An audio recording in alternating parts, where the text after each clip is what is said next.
This is breaking news on WDSU. Good evening, everyone. It is election night in Louisiana. Right now, the numbers are slowly rolling in.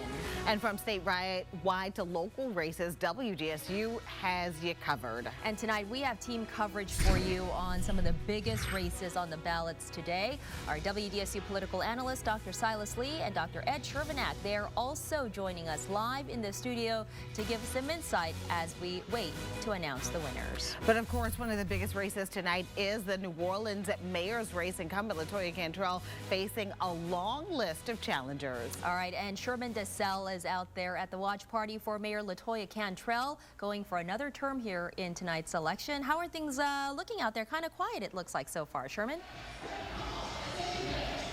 Actually, no, it's the opposite. It's the second word that you said, watch party. The party has started. If we can look at the crime issue, is probably one of the big issues that faces the city. Well, this is a issue that has faced the previous mayors as well. They haven't been able to solve it. In terms of how voters feel about her performance for the first term, because it really was such an... In Division 2. That's right, and Travers Mackle is at the JP MAYORAL watch party there tonight with the latest. Travers? Yeah, they're very confident here at JP Morrell's headquarters, which is at New Orleans Art Bar. Let's go to Jennifer Crockett with the latest out at her watch party. Jen? Yeah, here in the French Quarter, Kristen Palmer's campaign is set for a party. Palmer is here. She's talking to her supporters. And as we wait for those votes to come in, How do voters respond to this? And talk about just the credibility and redeeming himself after bribery charges and serving time for that. You know, it's a process. You cannot shy away from incidents or convictions like that when they happen. WDSU's Sherman DeSalle joins us live from Mayor Cantrell's campaign party, the victory party there at the Zoni Mash Beer Projects. Sherman?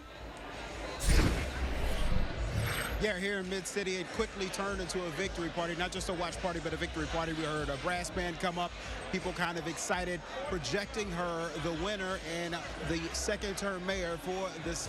Being able to be laser focused on the needs of this city, making the sound decisions and tough decisions to make this city the best that she can be. Mayor LaToya Cantrell at the podium right now addressing her supporters as she is claiming another term. Let's listen in to her speech. I know that in service, it is not about self. It is about the city of New Orleans and her people who make her so special. Now let's check in with Travers Mackle. Yeah, and JP Burrell apparently is at the podium giving his speech to his supporters. Let's go ahead and listen in. If we allow people to tear us apart, we are one city. We are all plagued by crime. We're all plagued by busted streets. We're all plagued by lack of drainage. We're all plagued by our trash not getting picked up. Doesn't matter if you're in Lakeview, New Orleans East, Gerttown, Gentilly, or the Irish Channel. All these problems are universal. All right, welcome back to our Commitment 2021 election night coverage. Let's take you now to District B, where 3 people took on the incumbent there, Jay Banks. And Harrison Golden has been monitoring the race out there for us tonight. Harrison?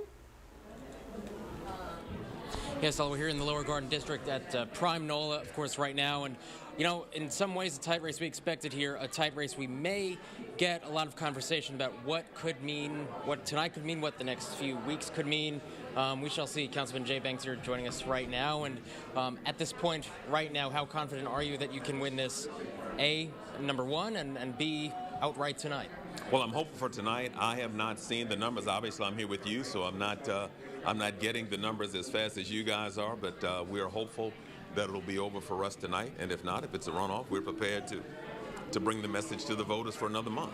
And they will have the opportunity to decide whether or not my record is one that merits re-election. And they'll also have the chance for the first time to hear from my opponent, because this whole primary has been all about bashing me with no plan and nothing about what either opponent stood for. It's all been about attacking me. So now the paradigm has to shift, and now we've got to see what they are talking about.